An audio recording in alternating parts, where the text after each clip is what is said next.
पाकिस्तान तहरीक इंसाफ के जो मामलात हैं, मसाइल हैं, मुश्किलात हैं, वो दिन ब दिन बढ़ती चली जा रही हैं और किसी और तरफ से नहीं बल्कि पाकिस्तान तहरीक इंसाफ को ख़ुद पाकिस्तान तहरीक इंसाफ के अंदर से ही ख़तरात हैं, मुश्किलात हैं। और विद इन पार्टी आपको कई धड़े नज़र आते हैं। कोई धड़ा कहता है अली अमीन गंडापुर को वज़ीर आला होना चाहिए, कोई कहता है सोहेल आफरीदी हमारे वज़ीर आला हैं, कोई कहते हैं अलीमा खान साहिबा की डायरेक्शन ठीक है, कोई कहते हैं कि जनाब जो मसलहत की पॉलिसी है, मुफाहमत की पॉलिसी है, उसके ज़रिए बानी PTI को बाहर लाना चाहिए।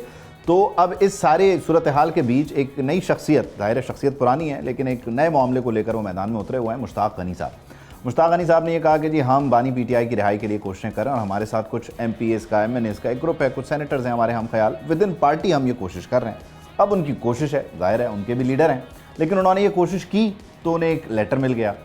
लेटर मिला है खैबर पख्तूनख्वा की जो सूबाई पार्टी है, सेक्रेटरी जनरल हैं उनकी तरफ से, और वहाँ से उनके इक़दामात से मुतालिक जो है वो जो ज़बान इस्तेमाल की गई है, जो बताया गया कि ये पार्टी में दरार पैदा करने की, निफाक पैदा करने की कोशिश करें। इस पे मुश्ताक गनी ने एक ऑडियो मैसेज भेजा है, ये ऑडियो लीक हो गई है।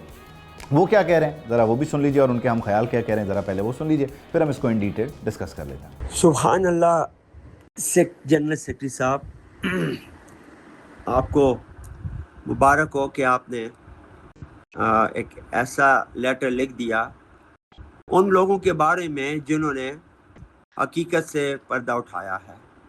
हमने कोई पार्टी डिसिप्लिन की खिलाफ वर्जी किसी ने नहीं की, हमने कोई हुकूमत के ऊपर दशनाम तराजी नहीं की, हमने तो सिर्फ ये जुर्म किया कि इमरान खान का नाम ले लिया है जो आप लोग नहीं ले पा रहे।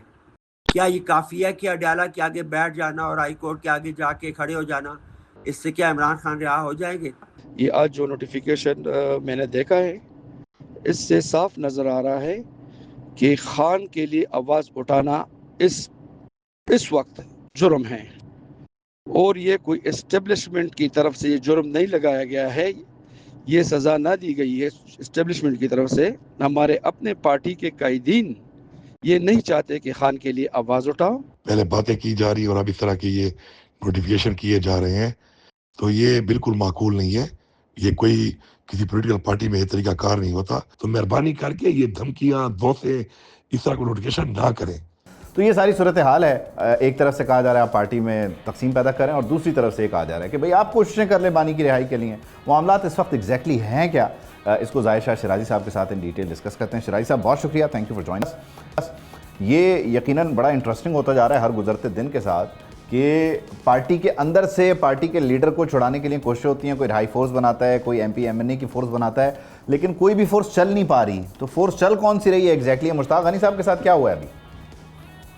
बहुत शुक्रिया उबैद, बड़ी इंटरेस्टिंग सिचुएशन है इस वक्त। अगर आप लिटरली देखें तो जो सबसे बड़ा ख़तरा जो सीनियर क़यादत है, मुश्ताक गनी, अली अमीन गंडापुर, जुनैद खान, बैरिस्टर गोहर, उनको जो एक बड़ा चैलेंज दरपेश है वो ये है कि इस वक्त तमाम की तमाम जो तहरीक इंसाफ है वो यूथ विंग के कंट्रोल में चली गई। आप देखें वज़ीर आला जो है यूथ विंग का है वो है सोहेल आफरीदी, फिर उसके साथ मीना खान अफरीदी वो यूथ विंग के प्रेसिडेंट रहे हैं। साथ साथ आप शफी जान को देखें, बाकी जो दूसरे इस वक्त आप देखें कैबिनेट के अंदर लोग वो तमाम वो हैं जो यूथ विंग के अंदर बड़े एक्टिव रहे और शायद उनको एक बड़ी पावरफुल फोर्स समझा जा रहा था, नौजवान की आदत उनको फॉलो करती है। अब जो इस वक्त जो सूरत हाल है, आप देखें जो अली असगर खान है सेंट्रल जो जनरल सेक्रेटरी है, उनकी जानिब से एक लेटर इशू हुआ। इसमें ये कहा गया कि जनाब इन MPA से जो कि मीडिया पर या लोगों को जो है पार्टी के जो राज हैं वो अफशा करके डिस्कशंस कर रहे हैं, अपनी लिवरेजेस लेना चाहते हैं, उनसे बातचीत बिल्कुल नहीं होनी चाहिए। ना आप उनसे बात करेंगे, ना उनको किसी किस्म का आप सपोर्ट करेंगे। तो उसके ऊपर सिर्फ मुश्ताक गनी का नहीं बल्कि इसके बाद एक बड़ा सख्त किस्म का वो भी आप चला सकते हैं प्रोग्राम के अंदर। अगर अली अमीन गंडापुर की एक स्टेटमेंट आई है और उन्होंने तो इवन इस हद तक कहा है कि जनाब अगर आप डांस करें तो वो फैशन होता है, अगर हम डांस करें तो मुजरा होता है। मतलब the same tone is used के इस वक्त जो क़यादत है वो तहरीक इंसाफ के बानी को ना रिहा करवा सकती है, ना जो है वो उसके पास कोई ऐसा लाए अमल है। और this is the main reason जो शायद एक नैरेटिव बनाया जा रहा है। लेकिन असल चीज़ क्या है, आप देखें वो सियासी जमातें जिनको चोर कहती रही तहरीक इंसाफ और उसकी लीडरशिप, आप उनसे जाके मिल रहे हैं। आज आपने देखा कि शफी जान साहब और जो हमारे सयाहत के मिनिस्टर हैं, एडवाइज़र हैं, वो गवर्नर फैसल करीम कुंडी के साथ चतराल जा रहे हैं। आपने वीडियो देखी, उसके ऊपर बातचीत भी हो रही है।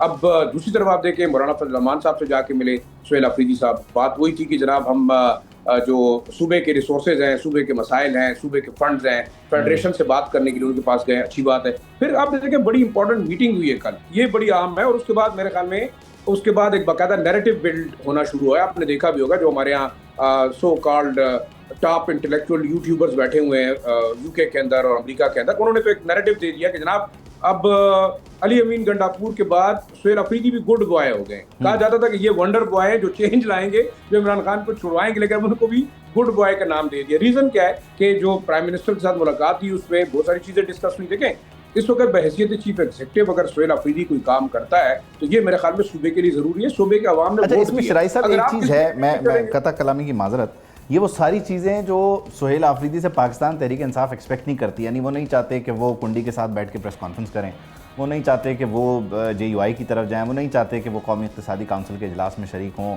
या दीगर मुश्तरका मफादात काउंसिल के इजलास में शरीक हों, लेकिन कुछ और लोग तो ज़ाहिर है यही चाहते थे ना कि वो इस तरह से बिहेव करें। अब जब वो बिहेव कर भी रहे हैं तब भी उनके खिलाफ जो चार्जशीट पहले बन चुकी है उस चार्जशीट के अकॉर्डिंगली PTI भी भड़की हुई है और जो पहले वालों का गुस्सा है वो भी अपनी जगह मौजूद है। तो गंडापुर की आमद ही है ना बस इस सबके बीच। देखिए बजट जब तक आप NEC के अंदर उसको सूबे और मरकज मिल के चीजें डिसाइड नहीं करता, उसके ऊपर कंसेंसस नहीं होता, बजट आपके नहीं आ सकते, ना फेडरल आ सकते हैं ना प्रोविंशियल आ सकते हैं। 90% आप जो है रिलाई करते हैं फेडरेशन पे। अब लेकिन अहम चीज क्या है, देखिए हैसियत चीफ एग्जीक्यूटिव PTI की जो पॉलिसी गलत रही है वो बचगाना रही है। आपने अपने चीफ एग्जीक्यूटिव को इमरान खान की रिहाई पे लगा दिया। आपने इससे पहले अली अमीन गंडापुर से एक्सपेक्ट किया, फिर अब आप सुहेल अफरीदी से कर रहे हैं। मेरा ख्याल this is totally wrong when it comes to politics. आपका प्रोविंशियल प्रेसिडेंट का है जुनैद अकबर, जिसको आपने बनाया था कि वो जाके टाइगर फोर्स लेके जाएगा, वो अडियाला जेल तोड़ेगा, वो दरवाजा खोलेगा, वो जो है रिहाई दिलाएगी। आखिरी एक बड़े मजे की चीज बताऊं, एक बात आप जरूर लिख लें अपने पास, चाहे वो तहरीक इंसाफ का यंग वर्कर है, चाहे वो बूढ़ा वर्कर है, चाहे वो पुराना वर्कर है, इन सब की एक कोशिश जरूर है कि इमरान खान साहब बाहर ना आए, ये आप मान लें। अच्छा। क्योंकि इस वक्त जो सबसे बड़ी हर्डल है वो इन लोगों की आपस की बंदर बांट है, and the only fight is for resources. आप माने या ना माने, आप देखेंगे कि आप जितने नाराज ग्रुप के लोग हैं, अगर इनको आप गाड़ियां देते हैं, इनको पार्लियामेंट्री पावर देते हैं, इनको मिनिस्ट्रियों के बराबर जो है ओहदे देते हैं, मेरे ख्याल में तमाम कंसर्न। अच्छा, लास्टली इसको कंक्लूड करते हुए लास्टली मुझे ये बताएं कि इस सारी सूरत हाल में मुश्ताक गनी जैसे लोग इतने एक्टिवली या इतने आउट इन दी ओपन नहीं आते रहे, पहले भी बड़े ठंडे से अपने ऑफिस के हद तक रहने वाले लोग थे, ये लोग भी अगर बाहर आ रहे हैं तो अब टेम्परेचर कितना बढ़ चुका है, अगर मुख्तसर करके आप बता सकें। देखिए टेम्परेचर इंतहाई बढ़ा हुआ है। आप अली अमीन गंडापुर ग्रुप को देखें, लिटरली वो एक दूसरे को पार्लियामेंट्री जो ग्रुप है उसके अंदर गाली गलौज तक बात चली गई है। मुश्ताक गनी का एंगर या गुस्सा ये बता रहा है कि आप देखें स्पीकर हमारे जो है ना बाबर सलीम साहब उनके पास गए लेकिन वो नहीं माने। फिर यहाँ एक जो दूसरा ग्रुप था बैरिस्टर गौहर का, उसने जाके मिलना था, वो नहीं आए। तो अब देखें पार्टी में इंतहाई हद तक इख्तिलाफात है और इख्तिलाफात की मेन वजह शायद मेरे ख्याल में बंदर बांट है, अपने ओहदों के लिए स्ट्रगल है। आखिरी चीज़ वही देखिए, आपने अगर इमरान खान को रिहा करना है तो आपने अदालतों से रिलीफ लेनी है। अगर आपकी लीगल टीम रिलीफ नहीं ले सकी, आपकी पॉलिटिकल टीम रिलीफ नहीं ले सकी, आपकी टाइगर फोर्स रिलीफ नहीं ले सकी, अब आप अडियाला जेल को तोड़ के तो पार्टी के सरबराह को बाहर नहीं निकाल सकते। You have to go to some extent. लेकिन मुझे एक चीज़ जो आखिरी है, इस्लामाबाद के अंदर कुछ डेवलपमेंट ऐसी नजर आती है कि मे बी जो तहरीक इंसाफ है they are likely to go for some kind of a consensus with the federal government. उसके बाद ही आप देखेंगे कि क्या जो है तहरीक इंसाफ कौन सी वाली, क्या वाकई PTI के साथ पैचअप होता है या नहीं होता, ये हम देखना होगा बजट के बाद। ये सारी चीजें नहीं, कौन सी वाली PTI, ये सुहेल अफरीदी वाली PTI है, ये अलीमा खान वाली PTI है, गंडापुर वाली PTI, कौन सी वाली PTI जा रही है वफाक की तरफ?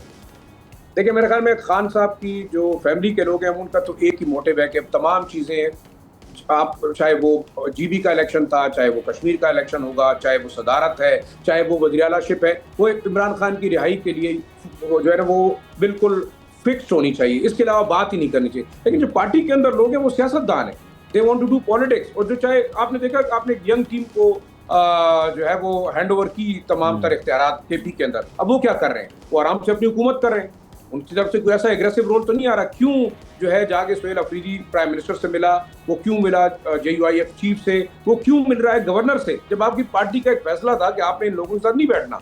तो मेरे ख्याल में या तो इसी पार्टी में तो फिर महमूद अचकजई को जो है वो बोला कि ये मुज़ाकरात लीड करेंगे, इसी पार्टी ने जो है वो अल्लामा राजा नासिर अब्बास को जो है वो मौका दिया कि वो इनके कायदे हिज़्ब इख्तिलाफ बन जाएं। तो इस पार्टी ने दरवाजे खोल दिए ना, वो तो चीज़ें पीछे रह गई कि हम किसी के साथ नहीं बैठेंगे।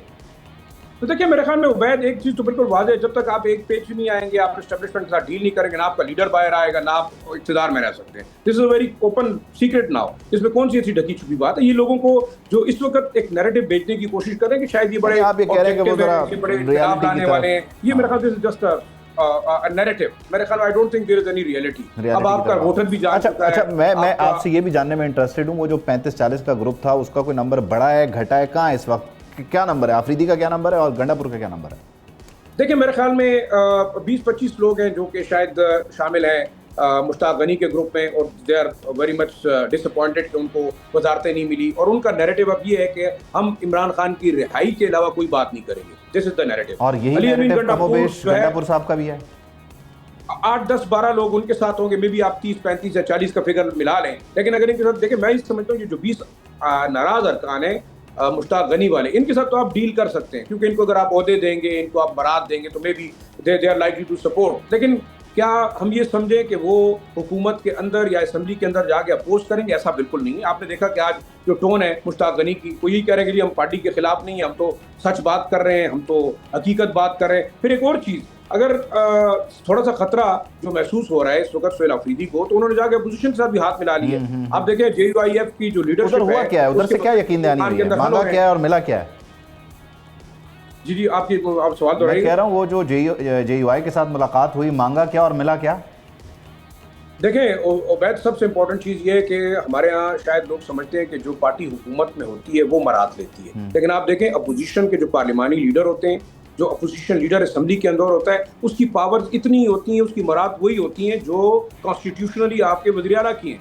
तो सारी बात है, JUIF वो सियासत कर रही है, और इस वक्त आप देखें बिल्कुल कॉर्नर्ड है, वो सेंटर में उनके पास कोई रोल नहीं है, लेकिन प्रोविंस के अंदर, सूबे के अंदर वो बिल्कुल जो है वो सुहेल अफरीदी के साथ लेन देन कर सकते हैं। और सबसे इंपॉर्टेंट चीज़, सुहेल अफरीदी की जो अपोजिशन है अली अमीन गंडापुर के साथ, अब वो DI खान के अंदर मौलाना फजल रहमान की पार्टी के, जाहिर है वो भी ज़रा एक मैसेजिंग हुई है बड़ा क्लियर मौलाना के साथ बैठने की। जाहिर है वो गंडापुर को बहुत शुक्रिया, हमने इन डिटेल इसको डिस्कस किया है। जाहिर सिराई साहब, thank you for joining. Subscribe करें और बेल दबाएं ताकि कोई खबर रह न जाए।